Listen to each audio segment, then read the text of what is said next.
Nightcast. Stephen Lloyd Gilbreth brings you the current news from the world today and how it relates to Bible prophecy. Understanding the end-time events leading to the peaceful world tomorrow.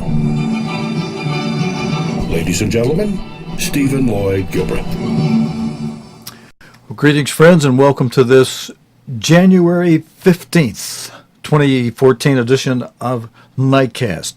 For our opening story tonight, the UK could be forced to quit the European Union if it does not reform, if the European Union does not reform.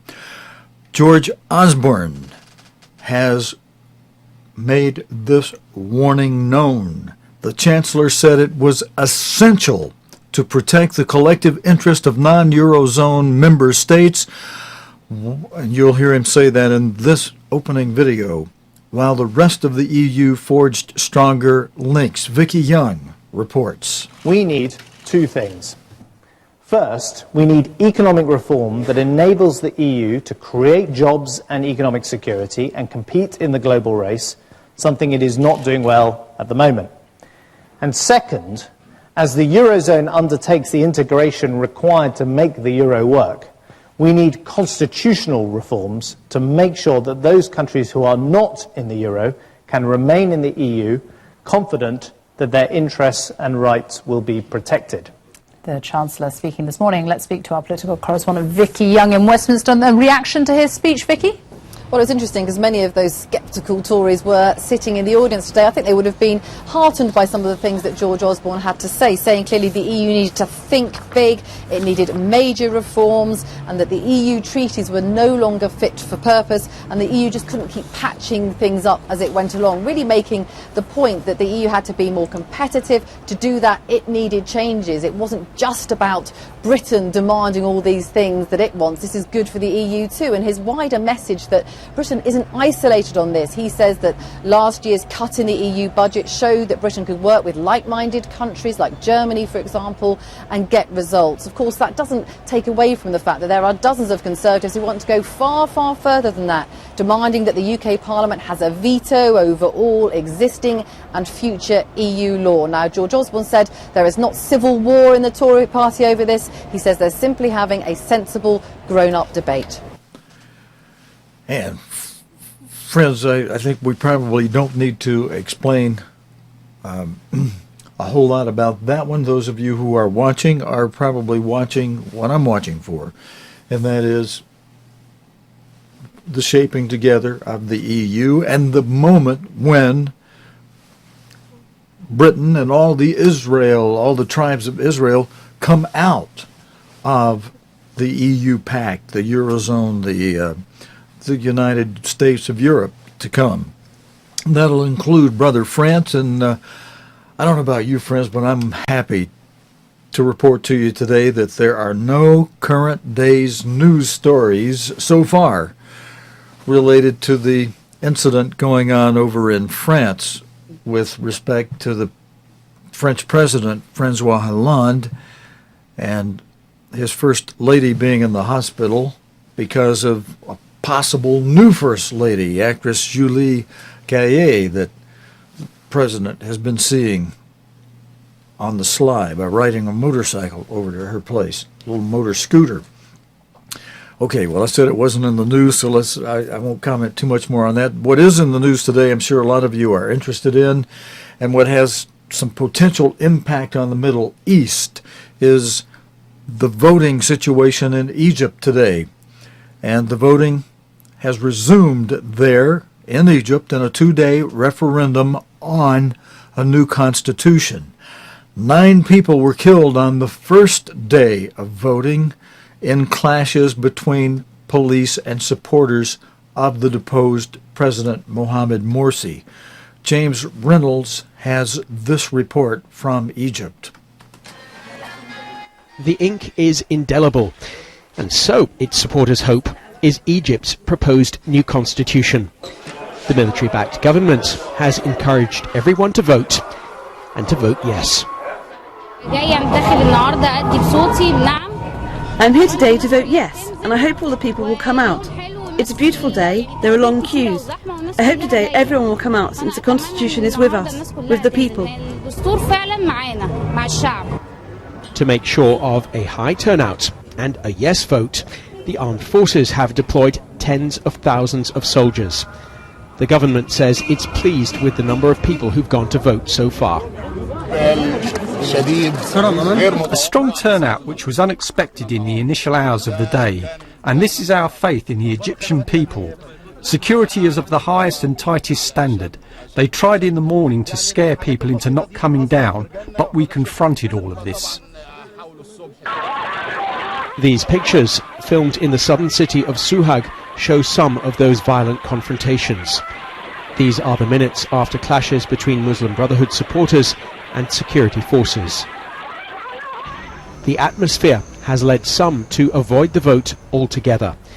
A number of Egyptians have decided to boycott the poll. I made the decision a while back to boycott the Constitution, especially after I examined the committee which is drafting it, and most of them are from the former regime. The proposed constitution promises more power for the military, led by General Sisi, Egypt's most powerful man and its centre of attention. He suggests it will take a yes vote as a sign that he should run for president. Friends, the last couple of nights we've showed video to you that summarizes an outline, a 60-second outline of this referendum vote and what's going on in Egypt and the history behind it. If you've missed that, the video from the last two nights is in our archive, so you'll be able to go back to either last night or the night before and see that if you want a review of an outline in 60 seconds. Very well done by the BBC of what's going on with this referendum vote in Egypt. Friends, related to the second seal from Revelation 6, the second seal being the red horse as depicted there in Revelation, a horse that was described, the activities of this horse described in plain language by Jesus Christ in Matthew 24 as being war, rumors of war, and world war, nation against nation, kingdom against kingdom. And right now we're in a recess of world war. World war began in the early part of the last century. And it took a recess after round one, and then around the middle of last century, around 1940, late 30s, round two of World War began. And now we're in a recess between round two and round three to be called World War III. And again, on that chart, the second seal that relates to the World War part of it, the nation against nation, kingdom against kingdom, is the second seal. And if you look over to the second column, you'll see it's got a red bar there, and underneath it the word red and a number 2 at the top. That's for the second seal, and then underneath that it explains that this horse, this seal, this red horse, this second seal relates to world war and rumors of war. And a war that's been going on as if it were a civil war in Syria has caused the present situation there to be, as the Secretary of the UN Secretary General has explained, one half of Syria's population now urgently needs humanitarian aid. This is according again to the UN Secretary General Ban Ki-moon, who was speaking at a donor conference in Kuwait in an effort to raise funds for the worsening humanitarian crisis. The Secretary General says it's the UN's biggest ever appeal for a single cause, asking for $6.5 billion. Human rights groups have accused the Syrian authorities of deliberately withholding aid from some districts. Emily Buchanan reports. Syria's growing desperation has brought these foreign ministers to Kuwait. They came to pledge aid a year ago, but now the humanitarian crisis has escalated and much more money is needed. We're a bit frustrated because the needs on the ground are much higher than the response from the international community. And we do hope that during this conference there will be some response and more money will pour in order to meet the needs of the Syrian refugees. Semi-permanent tent cities have grown up outside Syria for the country's refugees. This one's in Jordan. The US and Kuwait have announced more large donations, and the UK promised another $160 million. In some besieged areas inside Syria, people are thought to be dying of malnutrition. Delivering aid to them is almost impossible, so ceasefires as well as money are urgently needed. One UN official described how hard it was for an aid convoy to reach a refugee camp near Damascus. We were given a bulldozer to go in front to clear debris. When it got to the last government checkpoint, there was a firefight, direct gunfire on this bulldozer. There was mortar that landed nearby, machine gun fire. It meant that the convoy had to turn around and come back. So aid for 6,000 people, 10,000 polio vaccines, 6 trucks of food aid had to go back. Western governments have long condemned the Syrian regime, but in a new development, it now appears Western intelligence agencies have visited Damascus for talks on combating radical Islamist groups. I mean, when these countries ask us for security cooperation, then it seems to me there is a schism between the political and security leaderships. Many of these countries have contacted us to coordinate security measures. The main Syrian opposition group sees itself as the conduit to fight jihadi groups like ISIS, the Islamist state in Iraq and Syria. It's dismayed that Western governments might be cooperating with President Assad, whom they believe is secretly in league with the extremists. Unfortunately, if these reports are true, European intelligence are going to the wrong place. They're going to the Assad regime, trying to get more information about ISIS, but the reality, ISIS is a creation of the Assad regime. This row undermines trust with Syria's opposition at a crucial time, with key peace talks due next week. Emily Buchanan, BBC News. And friends, in our next story, we've got information regarding a U.S. Senate panel report that was released earlier today. The cross-party inquiry faulted known security shortfalls at the time of the attack, which killed 4, including U.S. Ambassador Chris Stevens. The U.S. State Department failed to heed security warnings, the report said. The incident led to Republican allegations the White House covered up information about the attack. Senate Intelligence Committee investigators conducted dozens of hearings, briefings, and interviews to compile the 85-page report released earlier today.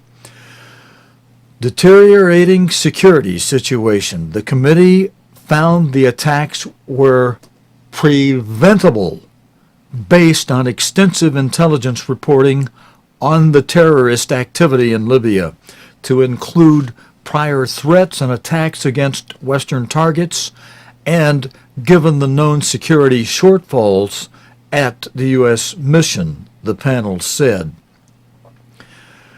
The senior Republican on the committee said in spite of the deteriorating security situation in Benghazi and ample strategic warnings, the United States government simply did not do enough to prevent these attacks and ensure the safety of those serving in Benghazi. Among the committee's key findings, intelligence officers warned numerous times of the deteriorating security situation in eastern Libya, saying U.S. facilities and personnel were at risk in Benghazi prior to the attack,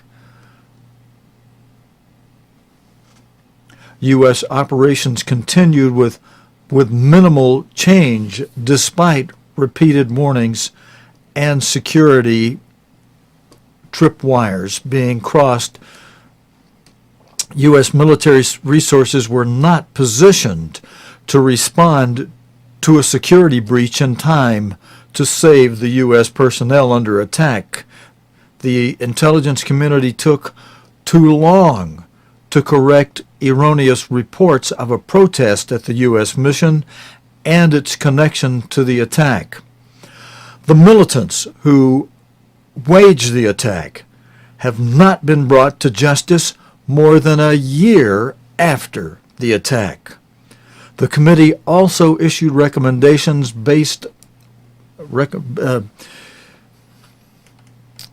the committee also issued recommendations, that's plural, based on its findings, including security upgrades to State Department facilities, as well as analyzing extremist-affiliated social media when appropriate.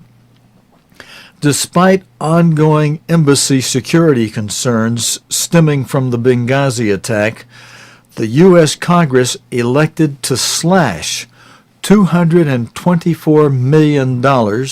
For those of you in Europe, that would be 137 million British pound sterlings, 137 million pounds, from its 2014 budget over the previous year for international embassy security and maintenance. The attack, in which gunmen stormed the U.S. compound and set it on fire, has become a political lightning rod. Some Republicans have accused the Obama administration of covering up the involvement of terrorist groups to protect President Obama's re-election campaign. The White House initially said the attack grew out of violent protest against an anti-Islam video produced in the U.S. Further inquiry found that it was an organized attack planned by local militias, although an extensive New York Times investigation did indeed find some of the attackers were motivated by the film. I hope this report will put to rest many of the conspiracy theories and political accusations about what happened in Benghazi. Democratic Senior Senator Dianne Feinstein, the Intelligence Committee chairwoman, said, of course that Democrat is going to say that and try to help cover up the misdoings of her party and her party's leading man, the President of the United States, with that. Well, friends, that's all we have for you tonight. On tomorrow night's report, in the news is information that shows the global economy is at a turning point. We'll have the stories on that on tomorrow night's edition of Nightcast News related to the Bible and prophecy. Thank you for joining me tonight. God willing, and the creek don't rise, we will be back again Thursday night, tomorrow night, for our next edition of Nightcast. Until next time, this is your host, Stephen Lloyd, saying, so long, friends. You have been watching Nightcast with Stephen Lloyd Gilbreth. Nightcast can be seen Sunday through Thursday nights here on COGTV.org. Tonight's program is also available anytime on demand in the COGTV.org video archive.